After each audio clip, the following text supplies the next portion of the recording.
여러분 안녕하십니까? 여수 MBC 뉴스투데이입니다.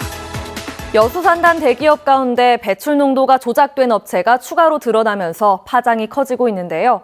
행정처분의 수위는 턱없이 낮고 측정 업체와의 공모관계가 확인되지 않으면 형사처벌도 어려운 상황입니다. 보도에 문형철 기자입니다. 대기오염물질 측정업체와 공모한 뒤 배출 농도를 조작한 것으로 확인된 기업은 여수산단 LG화학과 한화케미칼을 포함해 모두 6곳. 환경당국은 GS칼텍스와 금호석유화학, 롯데케미칼 등을 포함한 25개 기업도 측정업체와 공모관계가 있는 것으로 보고 보강조사를 진행하고 있습니다. 다음 달쯤 최종 조사 결과가 나올 예정이지만 혐의 입증에는 일부 어려움을 겪고 있는 것으로 알려졌습니다. 또 저쪽 배출 관계자도 퇴직한 직원들도 있고 증거도 확보해야 되고 자료도 받아야 되는 부분들이 있어서 환경당국이 배출 농도가 조작된 9개 기업, 15개 사업장의 명단을 통보하면서 지자체도 행정처분 등을 준비하고 있습니다. 하지만 처분 수위는 대부분 솜방망이 수준에 그칠 전망입니다. 사업장에 부과할 수 있는 과태료가 최대 500만 원인데다 행정처분도 3차 위반까지는 경고만 가능하기 때문입니다. 게다가 측정업체와의 공모관계가 입증되지 않을 경우에는 형사처벌이 사실상 불가능합니다. 측정 대행업체가 알아서 조작을 해줬다 이렇게 되기 때문에 따로 배출업소를 처벌하기보다는 측정 대행업체를 처벌하는 쪽으로 가야 될 것 같습니다. 대기업들은 발암물질까지 불법으로 배출하면서 막대한 이익을 챙겼지만 이에 대한 책임마저 제대로 묻지 못할 상황. 대기오염물질 관리에 대한 총체적 부실을 여실히 보여주고 있습니다. MBC 뉴스 문형철입니다. 더불어민주당 여수갑 지역위원회가 이번 대기오염물질 배출량 조작 건과 관련해 시민기구 구성을 제안했습니다. 여수갑 지역위원회는 어제 전문가와 노동계 등이 참여하는 범시민대책본부 구성이 필요하다며 시민들의 건강권 보호와 대기업의 친환경 기업 경영을 위해 활동할 수 있도록 시민 참여가 필요하다고 강조했습니다. 또 적발된 기업들의 최고 경영자가 여수를 방문해 공개 사과하고 재발 방지책과 상생 방안을 약속해야 한다고 주장했습니다. 여수산단 대기업들의 대기오염물질 배출 농도 조작과 관련해 시민단체가 배출 실태에 대한 전수조사와 제도 개선을 촉구했습니다. 건강과 생명을 지키는 사람들은 어제 성명을 통해 기업들이 자신만의 이윤만을 챙기기 위해 측정업체와 손을 잡고 추악한 뒷거래를 일삼았다며 환경부는 자가측정의 한계를 명확하게 밝혀낼 수 있는 전수조사를 실시해야 한다고 주장했습니다. 시민단체는 이어 기업에 부과되는 과태료가 지금과 같이 500만 원 이하에 그치는 것도 문제라며 정부는 관련 법을 개정해 배출 조작 등 불법 행위에 대한 처벌을 강화해야 한다고 강조했습니다. 고흥 나로 우주센터로 통하는 관문 고흥 복내간 국도의 4차선 신규 건설을 요구하는 지역사회의 목소리가 커지고 있습니다. 우주산업 육성과 관광 활성화를 위해 반드시 필요하다는 주장인데 국토부의 반응은 아직 미온적입니다. 김주희 기자가 보도합니다. 고흥 나로 우주센터로 진입하는 37.6km 구간의 고흥 복내간 국도 15호선입니다. 이 도로는 2차선 도로로 협소한 데다 선형 또한 직선 구간을 찾아보기가 쉽지 않습니다. 구간 운행 시간만 50여 분이 소요될 정도로 열악합니다. 고흥군 복내면 주민들이 결의대회를 개최하고 국도 15호선의 4차선 건설을 촉구했습니다. 핵심 국가 미래 전략 산업인 우주항공 산업의 교통 인프라 확충과 관광 활성화를 위해 반드시 필요하다고 주장하고 있습니다. 고흥군도 고흥 복내간 4차선 건설을 위한 국토부의 예비 타당성 재조사를 건의하고 있습니다. 올해 지금 고흥 여수간 연휴 연도교가 개통되고 이렇게 여건 변화가 좀 많이 발생되고 있으니까 그런 여건 변화에 발맞춰서 한번 BC를 다시 한번 조사를 한번 해줄 수 있도록 그러겠습니다. 지역의 이 같은 요구에도 불구하고 국토부는 여전히 원칙적인 입장입니다. 사업 타당성 심사 여부를 최종 결정할 사전 검토 단계에 있다는 겁니다. 그 구간이 연장도 길고 사업비가 상당히 높거든요. 그래서 일단 예타를 당연히 겪어봐야 되는 건데 이제 예타를 보낼 정도의 수준은 되는지를 저희가 보는 거고요. 예타는 기재부에서 하는 거고. 나로호와 누리호의 발사 성공에 우주과학관과 청소년 우주체험센터 등이 인기를 끌면서 공은 이제 나로우주센터를 중심으로 국내 우주 산업의 메카로 떠오르고 있습니다. 여기에 보조를 맞춰 교통 인프라도 함께 구축돼야 한다는 지역사회 요구가 설득력을 더하고 있습니다. MBC 뉴스 김주입니다. 고흥군에서 2020년 전국 항공우주과학 경진대회 유치 전망이 밝아졌습니다.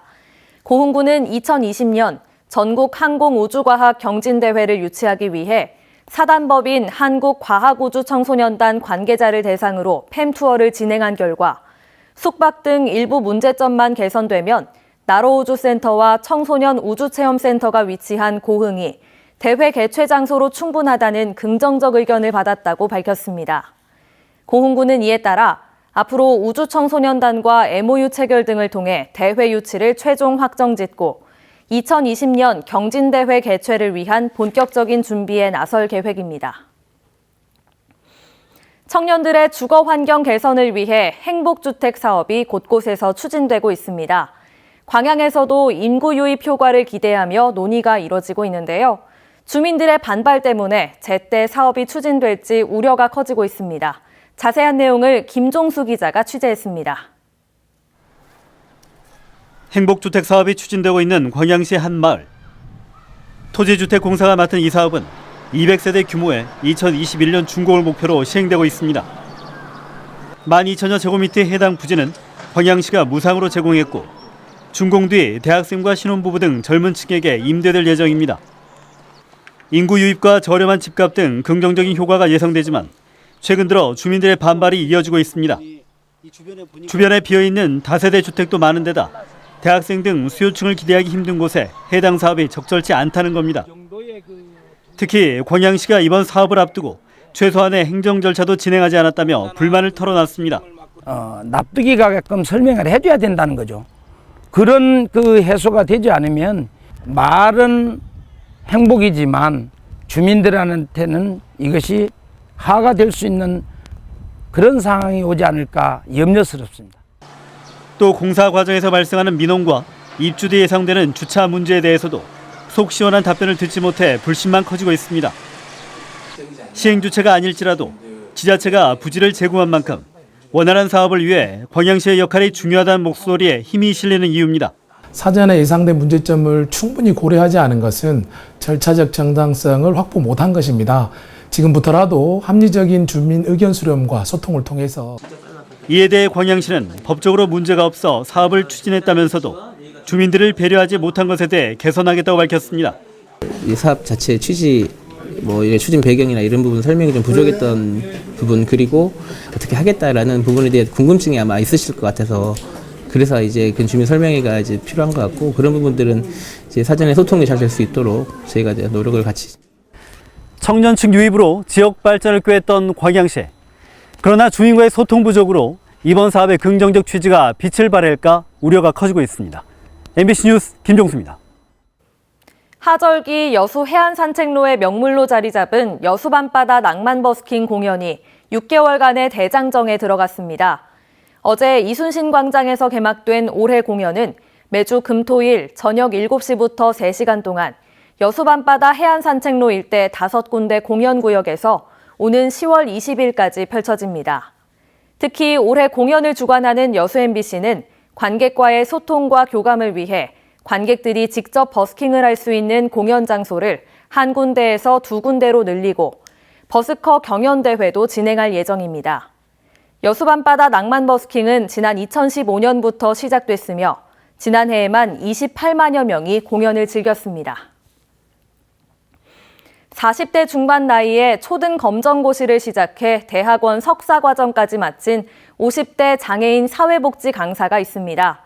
장애 극복이라는 말을 쓰지 말아달라고 요청한 이 강사는 장애가 특별함이 아닌 조금은 다른 이웃이라는 인식이 필요하다고 강조했습니다. 장용기 기자가 만나봤습니다. 목포에서 장애인 사회적 인식 개선, 직장 내 인식 개선 운동에 나선 53살 김영미 강사. 사회복지 종사자를 대상으로 한 강의 자료를 꼼꼼히 챙깁니다. 김 씨는 태어난 지 100일 만에 예고 없이 찾아든 소아마비로 지체장애 1급 판정을 받았습니다. 40대 중반, 자신을 위한 삶을 살겠다며 늦깎이 나이에 초중등 금종고시를 시작한 뒤 석사 과정까지 연거푸 마쳤습니다. 이유 없이 짜증이 난다거나 이런 불만이 있었거든요. 매일 그러는 건 아니지만 가끔가다 괜히 속상하고 그럴 때가 있었는데 공부를 하고 나서는 그런 것도 없어지고 되게 행복해요. 저 자신을 더 많이 사랑할 수 있는. 2016년부터는 전남과 전국을 무대로 100여 차례가 넘는 장애인 인식 개선 강연 활동을 벌이고 있습니다. 장애인에 대한 그 인권이라든가 인식 개선, 또 특히 여성 장애인에 대한 그 사회적 참여에 대해서 열심히 뛰고 있고, 김 강사는 장애를 보는 사회적 인식이 개선되고 있지만 여전히 도움이 필요한 특별한 존재로 보고 있다며 조금은 다르지만 보통의 이웃이라는 인식이 필요하다고 강조했습니다.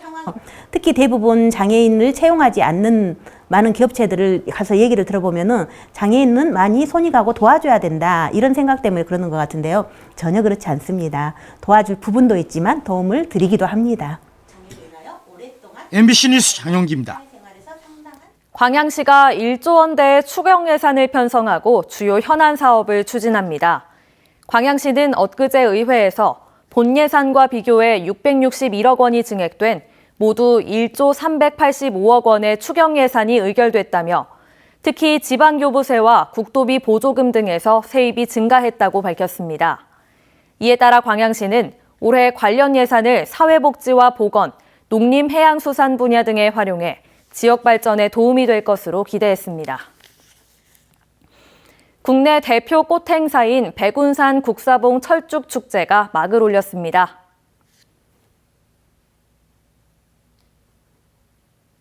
네, 절기상으로는 어느덧 봄의 마지막이죠. 고구인 오늘도 낮 동안에 활동하기 좋겠습니다. 종일 미세먼지 걱정도 없겠고요. 어제보다 기온이 더 올라서 따뜻하겠는데요. 이 봄비 소식이 있기는 하지만 밤사이 중부 곳곳에 살짝 스치는 정도에 그치겠습니다. 하지만 이렇게 양이 적다 보니 메마른 날씨는 계속되고 있습니다. 현재 강원 영동 지방에는 건조경보가, 서울을 비롯한 대부분 지방에는 건조주의보가 이어지고 있는데요. 주말을 맞아 산행을 계획하신다면 불씨 관리에 각별히 주의를 해주셔야겠습니다. 현재 호남 서해안과 영월 등 강원 남부 내륙을 중심으로는 안개가 특히나 짙은데요. 이 안개도 낮이 되면서 서서히 거칠 것으로 보입니다. 현재 기온을 보겠습니다. 서울은 11.1도 등 주로 서쪽 지방은 어제와 비슷한 반면 강릉과 포항이 8도 안팎으로 어제보다 평균 3, 4도가량 낮습니다. 한낮 기온은 서울 20도, 대구가 24도까지 오르면서 따뜻하겠는데요. 특히나 영남 지방 중심으로 어제보다 기온이 10도 이상 껑충 오르겠고 일교차도 크게 벌어지겠습니다. 다음 주 초반 서울의 낮 기온이 27도까지 오르는 고온 현상이 나타나겠고요. 중후반에는 전국에 비가 내리겠습니다. 날씨였습니다.